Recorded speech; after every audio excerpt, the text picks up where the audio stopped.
Today, I have the privilege of sitting with Shri Rohit Kumar Singh, an esteemed IAS officer from the 1989 batch, having worked extensively across different ministries and departments, both in the government of Rajasthan as well as at the center level, across health and infrastructure, and lastly, I guess, with the Ministry of Consumer Affairs Right. before he retired recently, or as he likes to say, I'm keeping busy after my superannuation. So, welcome, sir. Thank you so much for your time. Thank you. And, because you were working very closely in the advertisement and the consumer space, one thing I want to understand from you is, given that there is a lot of changes which is happening with reference to the influencer marketing and the way digital marketing has kind of evolved. And there are also a lot of concerns coming, especially on the food side from FSSAI and as well as the end consumers about what is shown in the advertisements versus what is the reality, so to say. So, what are your thoughts on how marketers and brands and businesses overall can be more ethical and realistic and transparent about their advertising? Your views? So we must understand the whole consumer protection paradigm in advertising. The Consumer Protection Act says that you cannot indulge in unfair trading practices. Now, indulging in misleading advertisements, and misleading is the critical word here, is a practice which is unfair to the consumer. Now, of course, advertising, does require a bit of exaggeration. You have to make it interesting, as they call in the industry, a bit of puffery. But then you should not cross the line. You should not mislead the consumers. You should not misinform the consumer. So, in the conventional media, the newspapers, the television, it is easy to regulate. But in social media, just because of the expanse, it is a little difficult. So, what we did when I was in the government, that we created guidelines for influencers. We realized that most of these are young people, and we didn't want to kill the industry, but we wanted to just nudge and guide them in the right direction to be more responsible.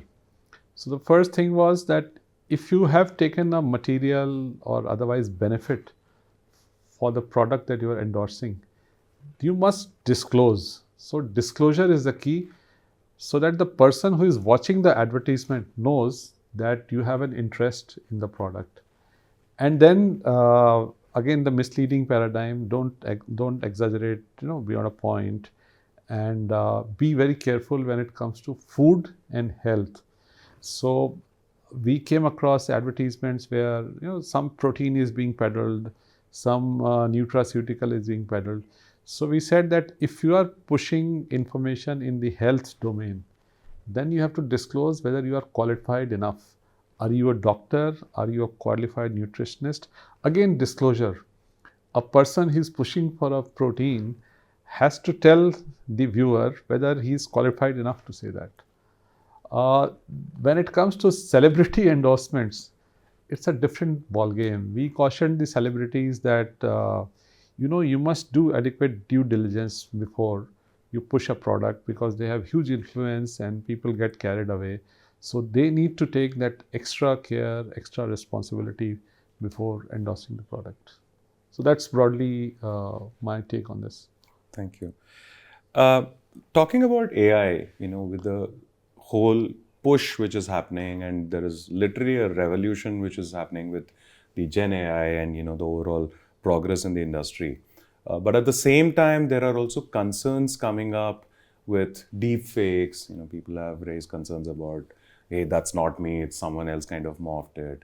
There are also data privacy concerns about people, how my information is being collected, can there be risk of frauds, and so on and so forth.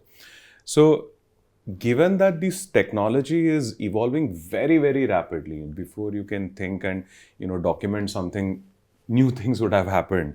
So, from a policy point of view, what do you think should be taken up as a mitigation mechanism? So again, the responsible part has to be focused upon by regulators. But like you said, it's a very tricky thing. There is a very the debate between regulation and innovation has always been there. But like you said, since it's changing very fast, then there is a risk that regulators will be left behind because the technology is advancing very fast. The problem is if you regulate too much, you stifle innovation. If you regulate too less, you are putting people and systems at risk. So there has to be a very fine line. But the thing is that government should not take the view that we know everything and this is how this guidelines will be. We must consult the stakeholders because sometimes if you miss something in the fine print, then things can go bad. So, but you're right, issues like deep fakes, privacy are very important, and there are geographies where this regulation is being developed. I mean, on the one side there is EU where it's very strict, and US is less strict than Singapore, China, Australia. They've all developed systems. I think like the atomic energy, because AI and such systems transcend geographical boundaries, we need some IAEA kind of a body, International Atomic Energy Agency, because the regulation cannot be country specific. It has to be an overarching thing because these things defy geographical boundaries. So I think we need almost a global consensus. I was very happy to see that in the recently concluded G20 in India, there was a debate on this, and even now between EU and the UK system and the US, they're talking to each other so that some common ground is there in terms of regulation. Uh, I've been in the startup world for many years, and I could kind of totally relate to stifling the innovation versus, being careless to an extreme.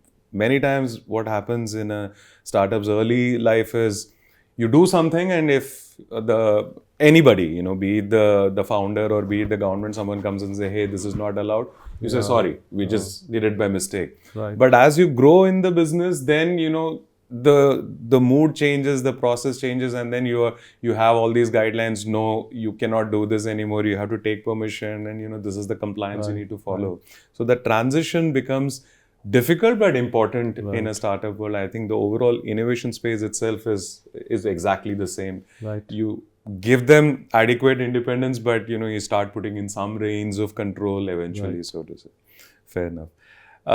There is this whole initiative around online dispute resolution, Right. which is trying to help consumers, resolve disputes effectively. How do you see this evolving? Where do you see this moving? So we are a country where disputes galore. I mean, we have so many disputes, and which is a good thing. I mean, this is the essence of democracy, that there'll be differences, there'll be disputes, and they need to be resolved. I mean, there are crores of cases in different courts in India. But as Justice Chandrachud, who is now the Chief Justice, has always said, that we must also categorize and see that using technology, maybe some disputes can be resolved without going through the entire rigmarole of the judicial process. So there is mediation, there is arbitration, and of course there is adjudication. So when it comes to mediation, when you want people to sit across table and resolve issues, it can be done online. And we experimented with this in the consumer-related court cases. By the way, there are about 5.5 lakh consumer-related cases across India in all the 700 cases at the district level, state level, and the national level. And we ran an algorithm, and we found that many cases, the dispute is small and it can be resolved across the table. And that is why we pushed for mediation and online dispute resolution. Now, online, just like online hearing in court cases, it is convenient, it is faster, and it costs less. And now technology is ubiquitous and available everywhere. So I think we need to very aggressively push online dispute resolution, especially encompassing mediation. Now we have a new law, the Mediation Act passed by the Parliament. So it provides a very robust framework. So now it is easy to do, and I think all disputes, business, consumer, even otherwise disputes, we should be looking at online dispute resolution. I'm quite pleased to hear about using of an algorithm in identifying patterns and kind of moving forward in this direction. I think we need more of these use cases to be Right. publicized so that people can, effectively use AI or Right. algorithms or, more advanced technologies in every aspect of be it governance or, business Oh, oversight. yes. Wonderful. And, finally, you have had an illustrious career, and I know you're trying to kind of continue your support to people around you. Would love to hear some words of wisdom for the young bureaucrats or the young people getting into the government service. So, my advice to the young bureaucrats, I keep going to the Masuri Academy and talk to them, has always been that, you know, in the work domain of IAS, there are two distinct things that we do. We do facilitation and we do regulation. And we have to master both, because when it comes to development, whether it's rural development or healthcare or social welfare or education or rural development, we have to be the facilitator. The on the other side, like you mentioned about the AI, the regulation also needs to be there. We also indulge in management of law and order, epidemics, floods, elections. So there you wear the regulator hat. So in your, we need to be like a split personality. We need to know when you have to wear the hat, and don't mix up the two things. Because if you are in a ministry or a job which requires facilitation and you start indulging in regulation, then it becomes counterproductive. The second nugget that I give them is, don't think that you know everything. This world is changing, it's changing very fast. There are experts. You have to continuously engage with the stakeholders, respect people on the other side of the table, listen to them, listen to their point of view before taking a conscious call or a proposal or a decision. Because if you do not listen to people, then it becomes counterproductive in the end. So these are a couple of things which I try and tell them.